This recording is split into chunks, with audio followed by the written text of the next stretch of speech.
stories I'm about to share with you are from The Tragedy at Devil's Hollow and Other Kentucky Ghost Stories by Michael Paul Henson.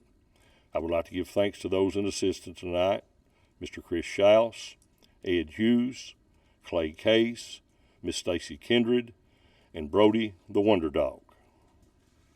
Callahan and the Phantom Horse. Relatives of Dennis Callahan still tell the story of his terrible death in 1930. A few older members of that eastern Kentucky family still recall the frightening, unexplainable details of the event. Callahan was a man of violent temper. He owned a large farm and worked a great number of farm animals. Without exception, he treated them cruelly. A horse or mule that did not perform exactly as Callahan expected was savagely beaten with a heavy whip, which he always carried. He appeared to take special delight in whipping one bay horse in particular. At the slightest provocation, Callahan would whip the bay until blood ran from the cuts. Once a neighbor told him, "Someday you'll pay for the way you treat that animal." But Callahan only laughed. In July 1910, Callahan whipped the horse so badly that it bled to death. Two farmhands who witnessed the beating swore that just before the horse died, they saw hate in the animal's eyes, a hate such as they had never before seen from a dumb animal. The body of the horse was thrown into a sinkhole on the farm. After 30 years of prosperous farming, Callahan had become financially well off for the time. He sold his farm, bought a house at the edge of a nearby town. In the back of the house was a large field where the man kept several foxhounds.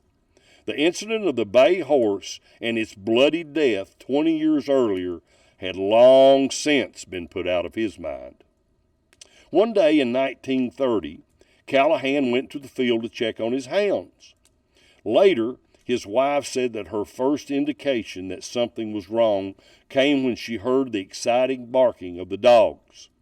This was soon followed by frantic screams from her husband, and he was shouting, "For God's sakes, someone get this horse away from me."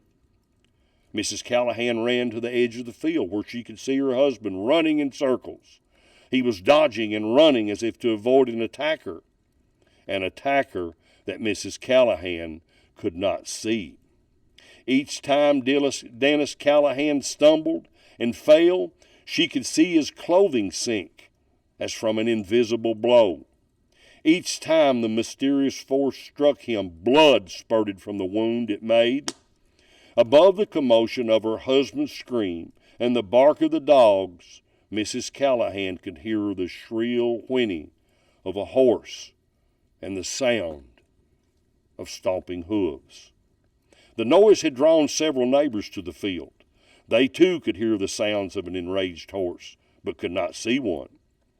After several minutes, Callahan lay motionless in a trampled and bloody mass. At this point, the sounds of the horse stopped, as if the invisible avenger realized that its antagonist was dead. Mrs. Callahan and her neighbors watched as the doctor and county coroner examined the dead man. They found that most every bone in Callahan's body had been broken. On his body they found numerous imprints of a horseshoe, although not one hoof print could be found on the ground. There was no evidence of trampled grass or broken shrubbery that might have been caused by a horse.